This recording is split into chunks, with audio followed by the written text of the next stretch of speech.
आप देख रहे हैं समाचार एजेंसी ऑफ इंडिया में साई न्यूज। नमस्कार, आप देख रहे हैं देश की पहली डिजिटल न्यूज एजेंसी समाचार एजेंसी ऑफ इंडिया की साई न्यूज। इसके धर्म प्रभाग में आपका स्वागत है। अब आपको पितरपक्ष में श्रीमद् भगवद गीता के जरिए आप पितर ऋण से कैसे मुक्त हो सकते हैं के बारे में बताते हैं। आशा है आपको यह पसंद आएगा। आप इसे ध्यान पूर्वक सुनिए और धर्म लाभ लीजिए। आइए सुनते हैं पितृपक्ष मुक्ति के बारे में विस्तार से। गीता के 7वें अध्याय का पाठ आपको दिला सकता है पितृ ऋण से मुक्ति। इस तरह भी गीता पाठ कर आप पा सकते हैं पितृ ऋण से मुक्ति। आप देख, सुन और पढ़ रहे हैं समाचार एजेंसी ऑफ इंडिया की साई न्यूज के धर्म प्रभाग में विभिन्न जानकारियों के संबंध में। पितृ दोष जीवन में बहुत सारे कामों का कारक माना जाता है। पितृ दोष के निवारण हेतु वैसे तो अनेक उपाय बताए गए हैं, किंतु पितृपक्ष के दौरान भगवद गीता के 7वें अध्याय का पाठ करने से पितृ दोष से मुक्ति मिल सकती है।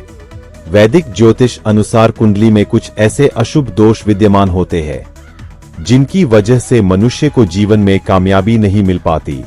ऐसा ही एक दोष होता है पितृदोष, जिसके कारण मनुष्य को भाग्य का साथ नहीं मिलता है, साथ ही जिंदगी भर उसे संघर्ष करना पड़ता है। रोजी रोजगार और व्यापार में बार बार असफलता हाथ लगती है। पितरपक्ष अगर आप जगत को रोशन करने वाले भगवान भास्कर, भगवान विष्णु जी, देवाधिदेव महादेव, ब्रह्मांड के राजा भगवान शिव एवं भगवान श्री कृष्ण जी की आराधना करते हैं, और अगर आप विष्णु जी, मर्यादा पुरुषोत्तम भगवान श्री राम जी एवं भगवान कृष्ण जी के भक्त हैं, तो कमेंट बॉक्स में जय सूर्य देवा, जय विष्णु देवा, ओम नमः शिवाय, जय श्री कृष्ण, जय श्री राम, हरिओम तत्सत, ओम नमो भगवते वासुदेवाय नमः लिखना न भूलिए। गीत शब्द का शब्द विच्छेद है, गीत और भगवद। इस शब्द का अर्थ भगवान यानी कि भगवद गीता को भगवान का गीत कहा गया है। पितृपक्ष में श्रीमद् भागवत गीता का पाठ करने से पूर्वजों का उद्धार होता है, पितृ दोष से मुक्ति और पितृ शांति मिलती है। शास्त्रों में इसे पितरों के कल्याण का सबसे सरल उपाय बताया गया है।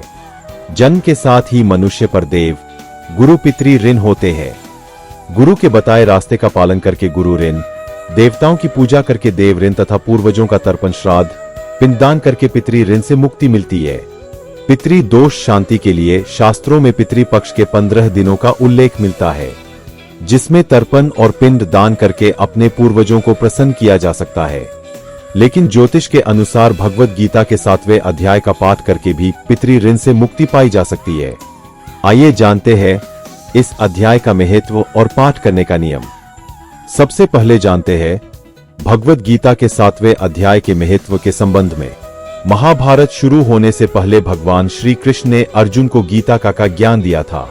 इस गीता का 7वां अध्याय पितृ मुक्ति और मोक्ष से जुड़ा है। कहा जाता है कि ज्योतिष के अनुसार पितृपक्ष में गीता के 7वें अध्याय का पाठ करने से पितृ दोष से मुक्ति मिल सकती है। इस अध्याय का नाम ज्ञान विज्ञान योग है। इस अध्याय का पाठ श्राद्ध में जितना हो सके उतना करने का प्रयास करें। अगर इस अध्याय का पाठ खुद नहीं कर पाए तो किसी योग्य ब्राह्मण से करा सकते हैं। दरअसल पितृ दोष से मुक्ति पाने का वो रास्ता है भगवद गीता का। जी हां, गीता के पाठ से भी पितृ दोष से मुक्ति पाई जा सकती है। गीता में लिखा है, क्रोध से भ्रम पैदा होता है, भ्रम से बुद्धि व्यग्र होती है, जब बुद्धि व्यग्र होती है तब तर्क नष्ट हो जाता है, और जब तर्क मरता है तो मनुष्य का विवेक नष्ट हो जाता है और उसका पतन शुरू हो जाता है। और इस आधार पर बहुत सारी ज्ञान और बुद्धि खोलने वाली बातें गीता में लिखी गई है। अब अगर आप भगवद गीता के सारे अध्याय नहीं कर सकते तो जानकार विद्वानों के द्वारा विशेष तरीका जिसे पढ़ने या सुनने मात्र से आपको पितृ दोष से मुक्ति मिलकर अपने पितृरेश्वरों का आशीर्वाद मिलेगा, और वो चमत्कारिक उपाय है गीता का 7वां अध्याय। भगवद गीता का 7वां अध्याय हमारे पितृ मुक्ति और मोक्ष से जुड़ा हुआ है। जो भी मनुष्य पंडितों को भोजन नहीं करा सकते हैं, विदेशों में निवास करते हैं, वे कैसे पितृ दोष से मुक्ति पाए, उनके लिए यह संभव नहीं होता है कि वो विधिपूर्वक तर्पण, भोजन व पिंडदान आदि करे। तो ऐसे में ये पाठ करने मात्र से आपको श्रेष्ठ फलों की प्राप्ति होगी। श्राद्ध कर्म पूर्ण करने के पश्चात एक आसन बिछाइए और पास में छोटा सा कलश भरकर रखिए। प्रथम श्राद्ध के दिन अर्थात पूर्णिमा के दिन जब से श्राद्ध शुरू होते हैं, उस दिन दाहिने हाथ में जल रखकर संकल्प लीजिए कि ये गीता पाठ अपने पूर्वजों की मोक्ष प्राप्ति हेतु करूंगा। अब दिन है 16 और गीता के अध्याय के 18। तो जिस दिन घर में हमारे पितरों का श्राद्ध होता है उस दिन 2 अध्यायों का पाठ करना चाहिए। आसपास रहने वाले बुजुर्ग और घर परिवार के सदस्यों को विशेष रूप से बिठाकर गीता पाठ करना अत्यंत लाभदायी है। आइए अब आपको बताते हैं भागवत गीता के 7वें अध्याय ज्ञान विज्ञान योग का पाठ।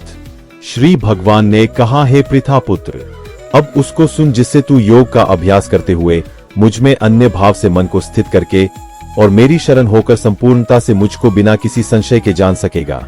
मैं तेरे लिए इस विज्ञान सहित तत्व ज्ञान को संपूर्णतया कहूंगा, जिसको जानकर संसार में फिर और कुछ भी जानने योग्य शेष नहीं रह जाता। हजारों मनुष्यों में से कोई एक मेरी प्राप्ति रूपी सिद्धि की इच्छा करता है और इस प्रकार सिद्धि की प्राप्ति के लिए प्रयत्न करने वाले मनुष्यों में से भी कोई एक मुझको तत्व रूप से साक्षात्कार सहित जान पाता है। पृथ्वी, जल, अग्नि, वायु, आकाश, मन, बुद्धि और अहंकार भी इस प्रकार यह 8 प्रकार से विभाजित मेरी प्रकृति है। यह 8 प्रकार के भेदों वाली तो अपरा अर्थात मेरी जड़ प्रकृति है। और हे महाबाहो, इससे दूसरी को जिससे यह संपूर्ण जगत धारण किया जाता है, मेरी जीव रूपा परा अर्थात चेतन प्रकृति जान। हे महाबाहु अर्जुन, परंतु इस जड़ स्वरूप अपरा प्रकृति माया के अतिरिक्त अन्य चेतन दिव्य स्वरूप परा प्रकृति आत्मा को जानने का प्रयत्न कर, जिसके द्वारा जीव रूप से संसार का भोग किया जाता है। हे अर्जुन, तू ऐसा समझ कि संपूर्ण भूत इन दोनों प्रकृतियों से ही उत्पन्न होने वाले हैं और मैं संपूर्ण जगत का प्रभव तथा प्रलय हूं अर्थात संपूर्ण जगत का मूल कारण हूं। हे धनंजय, मुझसे भिन्न दूसरा कोई भी परम कारण नहीं है। यह संपूर्ण जगत सूत्र में सूत्र के मणियों के सदृश मुझ में गुंथा हुआ है। हे अर्जुन, मैं जल में रस हूं, चंद्रमा और सूर्य में प्रकाश हूं, संपूर्ण वेदों में ओंकार हूं, आकाश में शब्द और पुरुषों में पुरुषत्व हूं। मैं पृथ्वी में पवित्र गंध और अग्नि में तेज हूं तथा संपूर्ण भूतों में उनका जीवन हूं और तपस्वियों में तप हूं। हे अर्जुन, तू संपूर्ण भूतों का सनातन बीज मुझको ही जान। मैं बुद्धिमानों की बुद्धि और तेजस्वियों का तेज हूं। हे भरत श्रेष्ठ, मैं बलवानों का आसक्ति और कामनाओं से रहित बल अर्थात सामर्थ्य हूं और सब भूतों में धर्म के अनुकूल अर्थात शास्त्र के अनुकूल काम हूं। और भी जो सत्व गुण से उत्पन्न होने वाले भाव है और जो रजोगुण से तथा तमोगुण से होने वाले भाव है, उन सबको तू मुझसे ही होने वाले है ऐसा जान। परंतु वास्तव में उनमें मैं और वे मुझ में नहीं है। गुणों के कार्य रूप सात्विक, राजस और तामस इन तीनों प्रकार के भावों से यह सारा संसार प्राणी समुदाय मोहित हो रहा है। इसीलिए इन तीनों गुणों से परे मुझ अविनाशी को नहीं जानता, क्योंकि यह अलौकिक अर्थात अति अद्भुत त्रिगुण में मेरी माया बड़ी दुस्तर है। परंतु जो पुरुष केवल मुझको ही निरंतर भजते हैं, वे इस माया को उल्लंघन कर जाते हैं अर्थात संसार से तर जाते हैं। माया के द्वारा जिनका ज्ञान हरा जा चुका है, ऐसे आसुर स्वभाव को धारण किए हुए मनुष्यों में नीच दूषित कर्म करने वाले मूर्ख लोग मुझको नहीं भजते। हे भरत वंशियों में श्रेष्ठ अर्जुन, उत्तम कर्म करने वाले अर्थार्थी, आर्त, जिज्ञासु और ज्ञानी ऐसे 4 प्रकार के भक्त जन मुझको भजते हैं।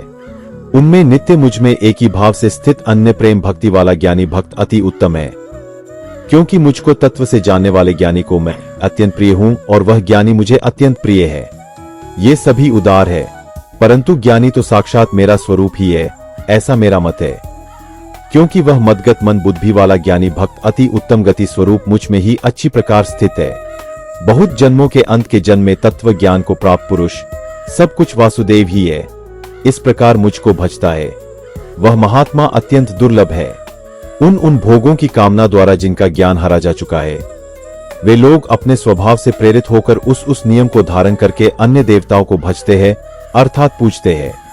जो सकाम भक्त जिस देवता के स्वरूप को श्रद्धा से पूजना चाहता है, उस भक्त की श्रद्धा को मैं उसी देवता के प्रति स्थिर करता हूँ।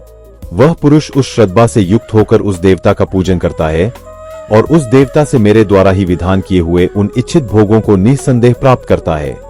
परंतु उन अल्प बुद्धि वालों का वह फल नाशवान है तथा वे देवताओं को पूजने वाले देवताओं को प्राप्त होते हैं और मेरे भक्त चाहे जैसे ही भजे, अंत में वे मुझको ही प्राप्त होते हैं। बुद्धिहीन पुरुष मेरे अनुत्तम अविनाशी परम भाव को न जानते हुए मन इंद्रियों से परे मुझ सच्चिदानंद धन परमात्मा को मनुष्य की भांति जन्म कर व्यक्ति भाव को प्राप्त हुआ मानते हैं। अपनी योग माया से छिपा हुआ मैं सबके प्रत्यक्ष नहीं होता। इसलिए यह अज्ञानी जन समुदाय मुझ जन्म रहित अविनाशी परमेश्वर को नहीं जानता, अर्थात मुझको जन्मने मरने वाला समझता है। हे अर्जुन, पूर्व में व्यतीत हुए और वर्तमान में स्थित तथा आगे होने वाले सब भूतों को मैं जानता हूँ, परंतु मुझको कोई भी श्रद्धा भक्ति रहित पुरुष नहीं जानता। हे भरतवंशी अर्जुन, संसार में इच्छा और द्वेष से उत्पन्न सुख दुख आदि द्वंद्व रूप मोह से संपूर्ण प्राणी अत्यंत अज्ञता को प्राप्त हो रहे हैं, परंतु निष्काम भाव से श्रेष्ठ कर्मों का आचरण करने वाले जिन पुरुषों का पाप नष्ट हो गया है, वे राग द्वेष जनित द्वंद्व रूप मोह से मुक्त दृढ़ निश्चयी भक्त मुझको सब प्रकार से भजते हैं। जो मेरे शरण होकर जरा और मरण से छूटने के लिए यत्न करते हैं, वे पुरुष उस ब्रह्म को, संपूर्ण अध्यात्म को, संपूर्ण कर्म को जानते हैं। जो पुरुष अधिभूत और अधिदैव के सहित तथा अधियज्ञ के सहित सबका आत्म रूप मुझे अंतकाल में भी जानते हैं, वे युक्त चित्त वाले पुरुष मुझे जानते हैं, अर्थात प्राप्त हो जाते हैं। हरि ओम। पितर पक्ष अगर आप जगत को रोशन करने वाले भगवान भास्कर, भगवान विष्णु जी, देवाधिदेव महादेव, ब्रह्मांड के राजा भगवान शिव एवं भगवान श्री कृष्ण जी की आराधना करते हैं, और अगर आप विष्णु जी एवं भगवान कृष्ण जी, मर्यादा पुरुषोत्तम भगवान श्री राम जी के भक्त हैं, तो कमेंट बॉक्स में जय सूर्य देवा, जय विष्णु देवा, ओम नमः शिवाय, जय श्री कृष्ण, हरिओम तत्सत, जय श्री राम, ओम नमो भगवते वासुदेवाय नमः लिखना न भूलिए।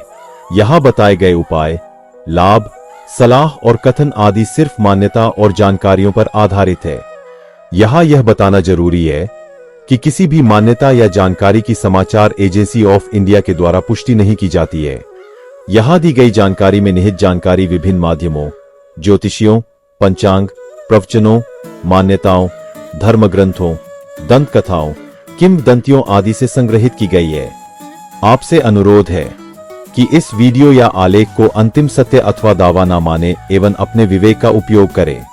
समाचार एजेंसी ऑफ इंडिया पूरी तरह से अंधविश्वास के खिलाफ है।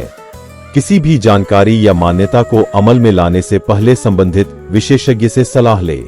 अगर आपको समाचार एजेंसी ऑफ इंडिया में खबरें आदि पसंद आ रही हो तो आप इसे लाइक, शेयर व सब्सक्राइब अवश्य करें। हम नई जानकारी लेकर फिर हाजिर होंगे, तब तक के लिए इजाजत दीजिए।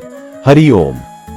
समाचार एजेंसी ऑफ इंडिया की साई न्यूज में प्रसारित खबरें, गीत, गजल, भजन आदि पसंद आ रहे हो तो आप इसे लाइक, सब्सक्राइब व शेयर जरूर करें। कमेंट बॉक्स में लिखकर बताएं कि आपको ये कैसे लग रहे हैं। यह भी बताएं कि आप और क्या क्या देखना व सुनना चाहते हैं। फिलहाल समय है आपसे इजाजत लेने का। आप सभी स्वस्थ रहें, मस्त रहें। बोलिए विष्णु देवता की जय।